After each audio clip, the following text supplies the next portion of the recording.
বর্তমানে বাংলাদেশে প্রত্যেকটা ঘরে ঘরে 2-3টার উপরে কিন্তু সন্তান নাই। খুব কম আছে যখন 8-10টা ভাই বোন, খুবই কম। এটা মনে করেন আমরার বাপ মা পর্যন্ত এই শেষ। এখন আমরার যে জেনারেশন আছে এখান থেকে এখন মনে করেন ঘরে 3টা কি 4টা ভাই বোন, কিছু কিছু জায়গায় একটা।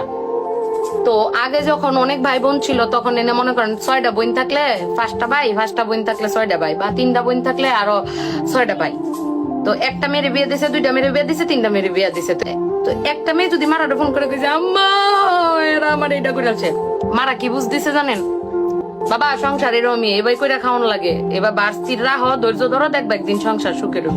আমার আরেক সেরি ফোন করছে একই কথা কইছে, আবার আরেক সেরি ফোন করছে একই কেল লাগিয়া যে আমার এক সেরি যদি আমি গরমের মতো লাই দিয়া লাই তে আমার আরেক সেরি গড়ে উঠবো, আবার হেটারে লাই দিলে আরেকটা যা সেইটা গড়ে উঠবো। তো এই জায়গাতে চিন্তা করে মারা কইছে যে ধৈর্য ধরে সংসার করো। পরে ধৈর্য ধরে সংসার 3-4 বছর যখন হয়ে গেছে তখন সেরি উদয় ঠিক তো আছে সংসার, তখন নিজের বাউই আয় পড়ছে। তো তার সুবাদে তারা ডিভোর্স দেওয়া পর্যন্ত গেছে না। বাট আমাদের সময় এখন যেটা হয়েছে, এখন তো আমরা মনে করেন আদরের দুলালি প্রত্যেকটা করে 2-3টা ভাই বোন, তার মধ্যে একটা মেয়ে সর্বোচ্চ বা 2টা মেয়ে বা কোথাও কোথাও 3টা মেয়ে সর্বোচ্চ। সেই ক্ষেত্রে হয় কি আমাদের মায়ের একটু বেশি আহ্লাদি হয়। যেমন ফোন করে যদি কয় মা কর আগে কই কা কিতা করছে জামাই আয়া পর করো, কিন্তু মারা এটা কয় না যে কোক আমরাও এবার কষ্ট করে সংসার করছি, সমস্যা নাই, ধৈর্য ধর, একটা সময় পরে দেখবে সুন্দর জীবন পাইবি।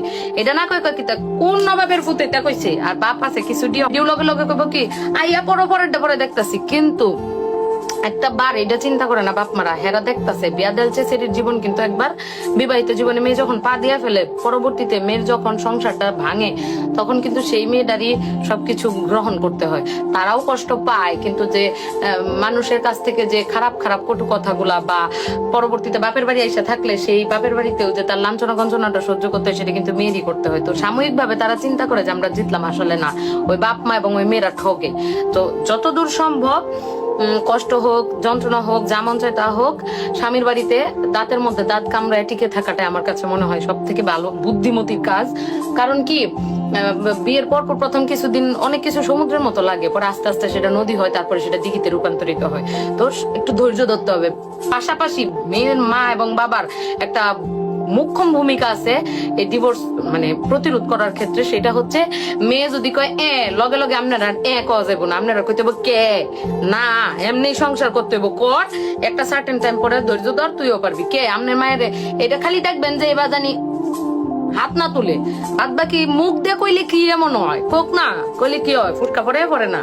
মেরে কইবেন ধৈর্য ধরো, ধৈর্য ধরো, ধৈর্য ধরতে ধরতে একটা সময় পর আপনার মেয়ে যখন তার সংসারটা ক্যাপচার করে সে সংসারটা করবে, দেখবেন আপনি সবচেয়ে বেশি সুখী মা। তো মেয়ের সাথে সাথে যারা তাল দেয় দেয় কিন্তু অনেকাংশে মারাম বুঝে না, মনে করে হারি আমার মেয়ের কত ওই যে আদর দিয়ে পাইলতে গিয়া কত কষ্ট হইতাছে। এরকম সবাই কষ্ট করেই জীবনে সংসার করছে। এই যে মা এরকম আলাবালা করে হে মাও কিন্তু কষ্ট পায় এই পর্যন্ত আইছে।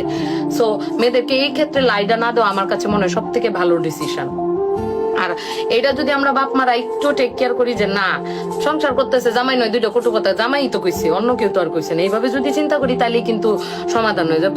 কয়ে ওরা যদি সংসারটা কোনো মতে চালায় চুলায় 10 বছর 5 বছর চালায় যাইতে পারে, তখন তারাই বুঝে যাবে সংসারের ভাঁজ। সো মেয়েদেরকে ধৈর্য শিখাইতে হবে, সাথে সাথে নাচানাচি করতে দেওয়া যাবে না। যেটা থাকো আমি যেমন আমার মারে ফোন করে যদি আম্মা কই কিত্তা এবার করন লাগে সংসার, আম্মা করে 2-3 দিন যখন কইছি যখন দিয়ে আম্মা পাত্তা দেয় না, তখন সে উঠছে দিছি বেডি না আমার সৎ মা। ও মা এখন তো দেখি আমার মা যেটা করছে এটা বুদ্ধিমানের কাজ করছে, এখন আমার আম্মারও ভালো লাগে না, আমার সংসারে এত মজা লাগে, ওনার সেদিকে মনেই যায় না, এরকম মজা লাগে। সো এই জিনিসগুলো হচ্ছে নিজের উপরে এবং মেয়ের মাদের এবং বাবাদের একটা মুখ্য ভূমিকা এই ক্ষেত্রে পালন করলে ডিভোর্স প্রতিরোধ করা অনেকাংশেই সম্ভব আমার কাছে মনে হয়। জানি না আপনার কাছে কি মনে হয়। তো ডিভোর্স প্রতিরোধ করতে আপনাদের এই টেকনিকটা ফলো করতে পারেন, আমি যে বুদ্ধিটা দিলাম।